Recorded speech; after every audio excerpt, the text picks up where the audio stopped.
Welcome to Shukla study point. आप सभी का स्वागत है आपके अपने YouTube channel Shukla study point में। मैं शिवम शुक्ला आप सभी दोस्तों का हार्दिक स्वागत करता हूं। आज के वीडियो के माध्यम से हम लोग चर्चा करेंगे जियोग्राफी बीए थर्ड सेमेस्टर के छात्र छात्राओं के लिए 10 ऐसे महत्वपूर्ण टॉपिक के बारे में जहां से परीक्षा में 100 to 100% प्रश्न आने वाले हैं। और इन टॉपिक्स को अगर आप उठा करके देखेंगे, पिछले 2-3 वर्षों के क्वेश्चन पेपर उठा करके मिलाएंगे, चाहे किसी भी विश्वविद्यालय के किसी भी कॉलेज में आप पढ़ रहे हैं, यानी सभी विश्वविद्यालयों के अगर आप सिलेबस से मिला करके या फिर उससे क्वेश्चन पेपर से मिला करके देखेंगे तो आप देखेंगे कि इन्हीं 10 टॉपिक से आपको क्वेश्चन दिखेंगे पूरे के पूरे पेपर में। ठीक है, तो अगर आप इन 10 टॉपिक को तैयार कर लेते हैं तो विश्वास मानिए कि एक प्रकार से यहीं से आपके क्वेश्चंस आने वाले हैं। मैंने बड़ी रिसर्च करी है और उसके बाद में 10 टॉपिक आपके समक्ष रखे हैं, तो इन्हीं 10 टॉपिक को अगर आप तैयार कर लेंगे, बाकी कुछ आपको पढ़ने की जरूरत नहीं है। कम समय में परीक्षाओं को तैयार करने का सबसे बेस्ट तरीका यही है, आप इन 10 टॉपिक को तैयार करें और परीक्षा देने जाइए और आप एक प्रकार से महारत हासिल कर लेंगे और बहुत अच्छा नंबर आपका आएगा। चले, जियोग्राफी के बीए थर्ड सेमेस्टर में आपको क्या पढ़ना है भैया? आपको पढ़ना है environmental studies, disaster management and climate change, यानी कि आपको पढ़ना है पर्यावरण के बारे में, आपको पढ़ना है आपदा प्रबंधन के बारे में, आपको पढ़ना है जलवायु परिवर्तन के बारे में। ठीक है, तो बिल्कुल टेंशन ना लें, आसानी से चीज़ें आपकी क्लियर होंगी और बहुत ही बारीकी के साथ मैं पढ़ाता हूँ, तो इसमें कोई दिक्कत की बात आपको होनी नहीं चाहिए। ठीक है, चले, पहला टॉपिक आपका क्या पढ़ना भाई? पहला टॉपिक आपको पर्यावरण के बारे में तैयार कर लेना कि पर्यावरण क्या है, पर्यावरण किसे कहते हैं, पर्यावरण की परिभाषा, पर्यावरण का अर्थ और पर्यावरण के जो विभिन्न घटक हैं जैसे जैविक घटक, अजैविक घटक, ठीक है, भौतिक घटक, रासायनिक घटक, इन सभी के बारे में आपको पढ़ लेना है। क्लियर? और मैंने पढ़ाया भी पर्यावरण का टॉपिक चैप्टर संख्या 1 में पढ़ाया, यूट्यूब पर वीडियो अवेलेबल है, आप देख लीजिएगा। ठीक है, इसके अलावा अगर इन सभी के नोट्स आपको चाहिए तो नोट्स के लिए एक प्रकार से आपको वेट करना है। वो आपको नोट्स के लिए मैं अभी इसी वीडियो में बताऊंगा कि आपको कैसे पीडीएफ प्राप्त करने होते हैं। पीडीएफ प्राप्त करने का प्रोसेस है, वीडियो लेक्चर प्राप्त करने का जो कोर्स है आपका सभी सब्जेक्ट का मात्र 100 रुपीज़ में, उसको कैसे प्राप्त किया जाए उसके लिए मैं अभी इन्फॉर्मेशन दूंगा। बहरहाल दूसरा टॉपिक आप तैयार करेंगे क्या? पारिस्थितिकी और परिवर्तन। ठीक है, पारिस्थितिकी किसे कहते हैं? पारिस्थितिकी को क्या बोलते हैं? इकोलॉजी बोलते हैं। और परितंत्र या पारिस्थितिकी तंत्र को क्या बोलते हैं? इकोसिस्टम। तो इकोसिस्टम क्या है और इकोलॉजी क्या है, इसको भी मैंने क्लियर कर रखा है, विस्तार से मैंने समझाया है। तो इकोलॉजी एंड इकोसिस्टम दोनों को एक प्रकार से विस्तार से आप समझ लीजिएगा, पढ़ लीजिएगा। इन 2 टॉपिक से आपको बता दूं, इन 3 टॉपिक से पर्यावरण, पारिस्थितिकी तंत्र और पारिस्थितिकी, इन 3 टॉपिक से लगभग आपके 20 से 30 नंबर का क्वेश्चन, 30 नंबर आप मान करके लो यहीं से पूछे जाते हैं, इन्हीं 3 टॉपिक से। मतलब ये बहुत इंपॉर्टेंट टॉपिक है, तो आपको इनको तैयार कर लेना, हमेशा प्रश्न पूछा गया है। देखिए पर्यावरण क्या होता है? पर्यावरण जो होता है वो एक प्रकार से हमको चौतरफा घेरे हुए है और हमको एक प्रकार से क्या कर रहा है? प्रभावित कर रहा है और हमसे प्रभावित भी हो रहा है, वो पर्यावरण है।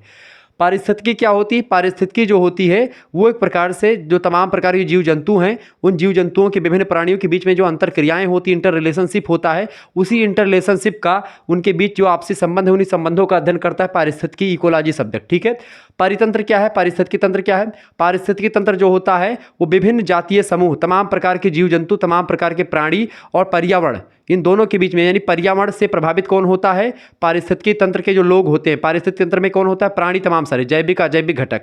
तो जैविक घटक अजैविक से प्रभावित होते हैं, अजैविक घटक जैविक से प्रभावित होते हैं और तमाम प्राणी एक दूसरे से प्रभावित होते हैं। और ये सब प्राणी एक प्रकार से जैविक घटक अजैविक घटक पर्यावरण से प्रभावित होते हैं, पर्यावरण को प्रभावित भी करते हैं। यानी ये सब पूरा का पूरा जो एक तंत्र का निर्माण होता है वो तंत्र पारिस्थितिकी तंत्र। जैसे कि झील एक पारिस्थितिकी तंत्र है, झील में छोटी मछली पाई जाती है, बड़ी मछली पाई जाती है। ठीक है, तो क्या बनाता है? एक पारिस्थितिकी तंत्र बनाता है जिसमें एक जीवन निवास होता है, जीव एक रह सकता है, जीवित रह सकता है। तो एक जो है सजीव प्राणी जो है उसमें अच्छे तरीके से अपने तमाम दशाओं के साथ उसमें जिंदा रह सकता है, वैसा तंत्र परितंत्र या पारिस्थितिकी तंत्र कहलाता है। तो ये तीनों टॉपिक आपका मैंने क्लियर कर दिया, मुश्किल से 2-3 सेकंड में इसका नोट्स वगैरह आपको मिलता रहेगा। चले, अगला टॉपिक आपको तीसरा क्या पढ़ना है महोदय? तीसरा टॉपिक आपको तैयार कर लेना, जैव विविधता। ठीक है, जैव विविधता, जैव माने होता है जीव और विविधता माने होता है कई प्रकार के।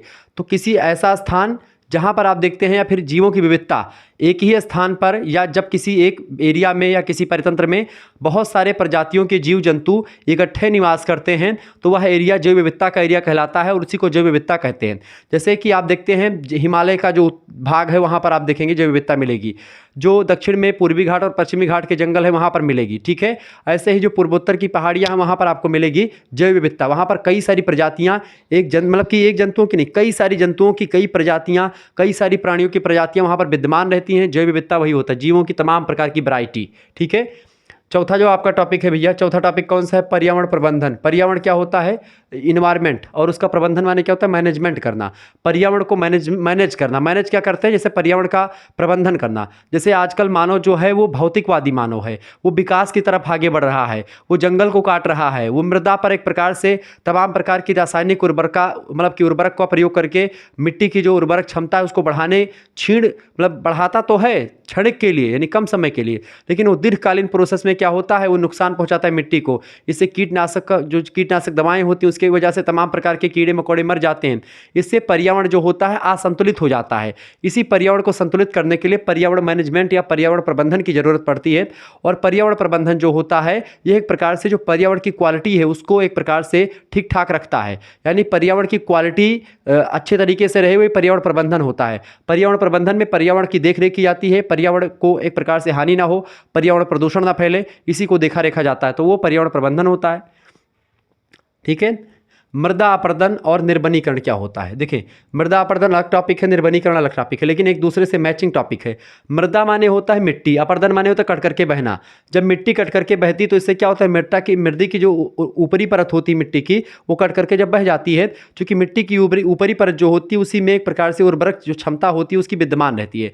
और जब पानी बरसा या हवा चली तो ऊपर वाली परत उड़ गई या ऊपर वाली परत कट करके बह गई। इससे क्या होता है?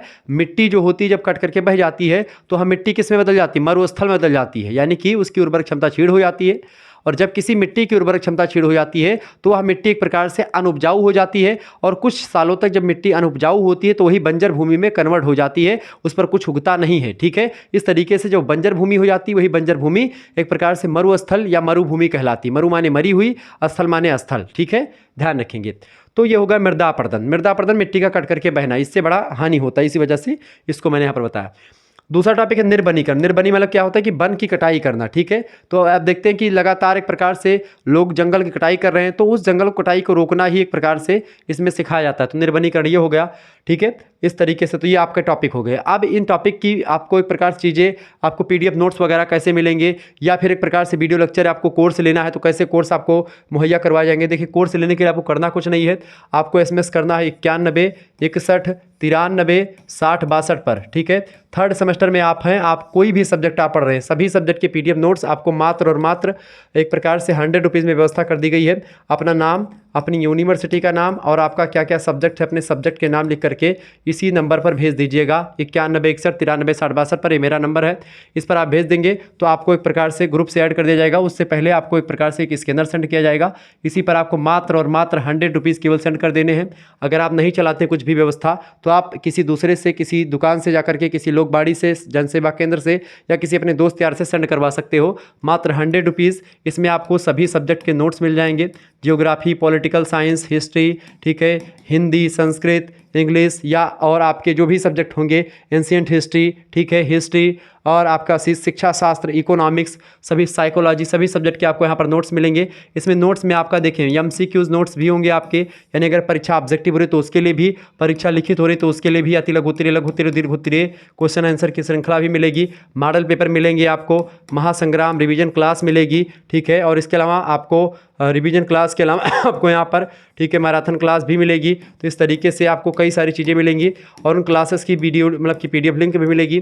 ठीक है। तो आपको बहुत सारी चीज़ें करके आपकी पूरी तैयारी हो जाएगी। कुछ चैप्टर वाइज जो क्लासेस हो चुकी है उनकी भी PDF नोट्स आपको यहाँ पर मुहैया करवा दी जाएगी, और एक सब्जेक्ट की नहीं, सारे सब्जेक्ट की। ठीक है। सारे सब्जेक्ट मतलब कि आपका 3 सब्जेक्ट मेजर, एक सब्जेक्ट माइनर और एक सब्जेक्ट को करिकुलर। अच्छा, जो माइनर और को करिकुलर होता है ये परीक्षा MCQs होती सभी यूनिवर्सिटीज़ में। तो आप देखेंगे जो MCQs पेपर होते हैं इनको एक प्रकार 100 क्वेश्चन, तो इसकी भी व्यवस्था आपके लिए कर दी गई है। तो इस तरीके से MCQs, ऑब्जेक्टिव, लिखित, सब के लिए व्यवस्था पूरी कर दी गई है। तो आप फटाफट से SMS करके ज्वाइन हो जाएं, 91 61 93 60 62 पर SMS करके ग्रुप ज्वाइन कर लें। ठीक है। चले, तो ये आपका 5 टॉपिक हो गए। अगला टॉपिक आपका क्या है भाई? अगला टॉपिक की अगर बात की जाए तो अगला टॉपिक आपकी स्क्रीन पर आ चुका है, फटाफट से आप देखेंगे। छठा टॉपिक आपका है क्या भैया? निर्वन मतलब मरुस्थलीकरण क्या होता है? मरुस्थलीकरण का मतलब क्या होता है? मरु माने होता है मरी हुई, स्थलीकरण स्थली माने होता है स्थल, करण माने होता है कि जब कोई मृदा या कोई एक प्रकार से स्थल मरे हुए स्थल में कन्वर्ट होता है, यानी ऐसी प्रक्रिया जिस प्रक्रिया के द्वारा जो मृदा होती है वो एक प्रकार से, या जो स्थल होता है वो मर जाता है, या स्थल या मृदा की उर्वरक क्षमता क्षीण हो जाती है। एक ऐसी प्रक्रिया जिस प्रक्रिया के द्वारा मृदा की उर्वरक क्षमता क्षीण हो जाती है, वही प्रक्रिया मरुस्थलीकरण कहलाती है। ये आपका टॉपिक इसको पढ़ लेना है। मरुस्थलीकरण किसे कहते हैं, मरुस्थलीकरण का क्यों होता है, इसका लाभ, इसकी हानियां सब आपको पढ़ लेना है। इसके अलावा पर्यावरण प्रदूषण क्या होता है, पर्यावरण प्रदूषण में आपको वायु प्रदूषण के बारे में बेसिकली फोकस कर लेना है, और ठोस अपशिष्ट प्रदूषण के बारे में पढ़ना है। ठोस अपशिष्ट क्या है, जैसे कि आप मोबाइल फ़ोन आपने चला रहे हो, मोबाइल फ़ोन ख़राब हो गया, फेंक दिया, बैटरी उसकी ख़राब होगी, फेंक दिया, चार्जर ख़राब होगा, फेंक दिया, वो तो वो सब वही सब ठोस अपशिष्ट। आपने प्लास्टिक का डिब्बा कोई है उसको फेंक दिया, मोबाइल का कैबिनेट, चार्जर, ये सब जितने भी तमाम प्रकार के प्रोडक्ट हैं, जैसे आपने कोई दवा पी उसकी शीशी है, ये शीशे में दवा पिया इसकी शीशी है, इसको फेंक दिया, खाली होगा तो ठीक है। तो इस तरीके से बोतल किसी आपने फेंक दिया, तो यही सब क्या होता है, ठोस अपशिष्ट। अपशिष्ट माने होता है मलबा, कूड़ा कबाड़, ठोस माने होता है ठोस। तो ठोस अपशिष्ट जो होता है ये एक प्रकार से पर्यावरण को बहुत प्रभावित कर रहा है। तो जल प्रदूषण, वायु प्रदूषण और ठोस अपशिष्ट प्रदूषण, ये सब आपको पढ़ लेना है। मृदा प्रदूषण भी यहाँ पर आपको पढ़ना है। हालांकि पर्यावरण प्रदूषण में सारे प्रदूषण आपके आ जाते हैं, तो पर्यावरण प्रदूषण टॉपिक आपको क्लियर होना चाहिए, ठीक है। सातवां टॉपिक आपको क्या तैयार करना भैया, सातवां टॉपिक आपको पढ़ना जलवायु परिवर्तन के बारे में, ठीक है। क्लाइमेट चेंज के बारे में, किस तरीके से जलवायु में परिवर्तन हो रहा है। जलवायु परिवर्तन कोई मौसम की तरह नहीं होता है कि तुरंत बदल जाता है। जलवायु परिवर्तन जो होता है कई सालों में होता है, ठीक है। जैसे कि आजकल जलवायु परिवर्तन देखने को मिल रहा है किस क्षेत्र में, वातावरण के गर्म होने के क्षेत्र में। आप देख रहे हैं ग्लोबल वार्मिंग की समस्या आजकल विद्यमान है, ग्लेशियर पिघल रहे हैं। चूंकि ग्लेशियर पिघल क्यों रहे हैं, चूंकि एक प्रकार से गर्मी खूब बढ़ रही है, ठीक है। तापमान लगातार बढ़ा है, ठीक है। तो ये तापमान बढ़ने की प्रक्रिया क्या है, एक लंबी प्रक्रिया, जटिल प्रक्रिया, और जलवायु परिवर्तन को एक प्रकार से डिनोट करती है। तो इस तरीके से जलवायु मतलब क्या होता है, जलवायु में क्या शामिल है, जैसे प्रकाश, ताप, दाब, घनत्व और तमाम प्रकार की चीज़ें, आर्द्रता, इन सभी में कन्वर्ट होना, चेंजमेंट होना, ठीक है, सूर्यातप, क्लियर। तो ये आपका हो गया सातवां टॉपिक। आठवां टॉपिक आपका क्या भैया, आठवां टॉपिक है ग्लोबल वार्मिंग। ग्लोबल वार्मिंग अथवा ग्रीन हाउस गैसेस। ये ग्रीन हाउस गैसेस की वजह से ही वातावरण गर्म होता है, और जब वातावरण गर्म हो जाता है तो उसी को क्या बोलते हैं, ग्लोबल वार्मिंग। ग्लोबल माने होता है वैश्विक, वार्मिंग माने होता है हीट होना, गर्म होना, यानी ये पूरा संसार एक प्रकार से गर्माहट की ओर बढ़ जाता है, तो वही ग्लोबल वार्मिंग होता है। और बढ़ता क्यों है, ग्रीन हाउस गैसेस की वजह से। ग्रीन हाउस गैसेस कौन सी होती हैं, कार्बन डाइऑक्साइड। कार्बन डाइऑक्साइड वातावरण को सबसे ज़्यादा गर्म करने वाली गैस है, ध्यान रखेंगे। कार्बन डाइऑक्साइड से प्रदूषण नहीं फैलता ज़्यादा, लेकिन सबसे ज़्यादा प्रदूषण फैलाने वाली गैस कौन सी है, वो है कार्बन मोनोऑक्साइड। और सबसे ज़्यादा वातावरण को गर्म करने वाली गैस कौन सी है, तो है कार्बन डाइऑक्साइड, यानी CO2। देखें CO जो होता है ये ऑक्सीजन, ये एक प्रकार से क्या है, कार्बन मोनोऑक्साइड कहा जाता है। CO2 जो होता है कार्बन डाइऑक्साइड। तो ग्रीन हाउस गैस ये है, ये नहीं है, ये वातावरण को प्रदूषित करती है, यानी कि पर्यावरण प्रदूषण के लिए जिम्मेदार कौन सी गैस है, CO, कार्बन मोनोऑक्साइड। लेकिन ग्रीन हाउस गैसेज में यानी कि ग्लोबल वार्मिंग के लिए जिम्मेदार गैस कौन है, तो आप बताएंगे कि CO2 है, ठीक है, कार्बन डाइऑक्साइड के लिए। डाई माने होता है कि दो ऑक्सीजन वहाँ पर है, इसीलिए डाइऑक्साइड होगा। ग्लोबल वार्मिंग एक प्रकार से होता है। ग्रीन हाउस गैस इसको क्यों कहते हैं, क्योंकि ये गैसें जो होती वातावरण को गर्म कर देती हैं। ठंडे इलाकों में क्या होता है, इन्हीं गैसों का प्रयोग करके एक घर बनाया जाता है। उस घर में एक प्रकार से गर्म जो वाली फसलें होती हैं, गर्म एरिया वाली फसलें, उनको उगाया जाता है। इस वजह से एक पूरा एक्वेरियम टाइप का बना लेते हैं, जिसमें हीट रखते हैं, और बेसिकली जब सूर्य का प्रकाश आता है, सूर्य के प्रकाश को उसमें रोक लेते हैं, और सूर्य का जो तापमान होता है उसको उसी में रोक लेते हैं, और उससे क्या होता है, उस वातावरण को गर्म कर लेते हैं कुछ एरिया को, और वहाँ पर खेती करते हैं। और इस तरीके से वहाँ पर जो गैसें एकत्रित होती हैं वो कौन सी होती हैं, ये ग्रीन हाउस गैसेस होती हैं, इसीलिए इसको ग्रीन हाउस गैसेस कहा गया। और इसकी वजह से क्या होता है, ग्लोबल वार्मिंग होता है, यानी कि वातावरण गर्म होता है। वातावरण के गर्म से क्या होगा, ग्लेशियर पिघलेंगे, जो बड़े बड़े बर्फ के पहाड़ हैं ऊपर, वो पिघलने शुरू होंगे, उससे नदियों में पानी आता है। चूंकि इसे आप देखेंगे चोमायुंगडुंग ग्लेशियर से ब्रह्मपुत्र नदी में पानी आता है, ठीक है, गंगोत्री ग्लेशियर से गंगा नदी में, यमुनोत्री ग्लेशियर से यमुना नदी में। तो इस तरीके से ये सब जब ग्लेशियर पिघलेंगे तो क्या होगा, गंगा नदी पानी खूब बढ़ेगा, इससे क्या होगा, आसपास के इलाकों में बाढ़ आएगी, ठीक है, और समुद्र में पानी ज़्यादा गिरेगा, समुद्र का जलस्तर बढ़ जाएगा, समुद्र के किनारे के जो एरिया होंगे सब बूढ़ जाएंगे, मतलब कि डूब जाएंगे, ठीक है। और इसके अलावा और तमाम प्रकार की चीज़ें आपको दिखाई पड़ेंगी। और जो द्वीपीय इलाके होंगे या जो समुद्री द्वीप होंगे, मालदीप वगैरह, जहाँ पर लोग मौज लेने जाते हैं या फिर बैठ करके कुर्सी लेकर के बैठते हैं, आराम से फोटो खिंचवाते हैं। अभी हमारे जो है माननीय मोदी जी वहाँ पर गए थे मालदीप में, ठीक है, क्योंकि पहले लोग मालदीप में नहीं, लक्षद्वीप में गए थे मोदी जी। मालदीप पहले लोग जाते थे, जितने हीरो हीरोइन थे बम्बई के, ठीक है, क्योंकि वहाँ पर बीच ऊच है, बहुत ज़बरदस्त नज़ारा है प्रकृति का, तो लोग वहाँ जाते थे। अब लक्षद्वीप पे जाकर के मोदी जी एक दिन कुर्सी लगा के बैठे, आराम से बढ़िया बैठे, फोटो खिंचवाए, 2-3 ठो सेल्फी डाल दिए, हर सोशल मीडिया पर सभी सोशल मीडिया प्लेटफॉर्म पर। तो उससे क्या हुआ कि पूरे जितने भी थे लोग, जितने भी हीरो हीरोइन सब थे, सब जो है मालदीव छोड़ करके लक्षद्वीप जाने लगे। तो एक प्रकार से वो सब इलाके डूब जाएंगे, किससे? ग्लोबल वार्मिंग से, ठीक है। तो लोग नहीं जा पाएंगे इंजॉय करने। तो इसीलिए ग्लोबल वार्मिंग जो है ये बड़ा खतरा है सबके लिए। इसके अलावा अगला आपका टॉपिक है आपदा प्रबंधन। आपदा माने होता है आपदा। आपदा मतलब कि क्या होता है कि अचानक से कोई एक प्रकार से प्राकृतिक चीज़ें, आपदा बेसिकली दो प्रकार की होती है, एक प्राकृतिक और एक मानव निर्मित, ठीक है। मानव जनित आपदा, जैसे मानव जनित आपदा कोई बिल्डिंग ढह जाए या फिर कोई चीज़, कोई वायरस आ जाए, ये सब, ठीक है। प्राकृतिक आपदाएं क्या होती हैं? प्राकृतिक आपदाएं होती हैं महोदय जैसे कि बाढ़, भूकंप, सूखा, भूस्खलन, ठीक है, ज्वालामुखीता, ये सब आपकी जो है प्राकृतिक आपदाएं हो गई।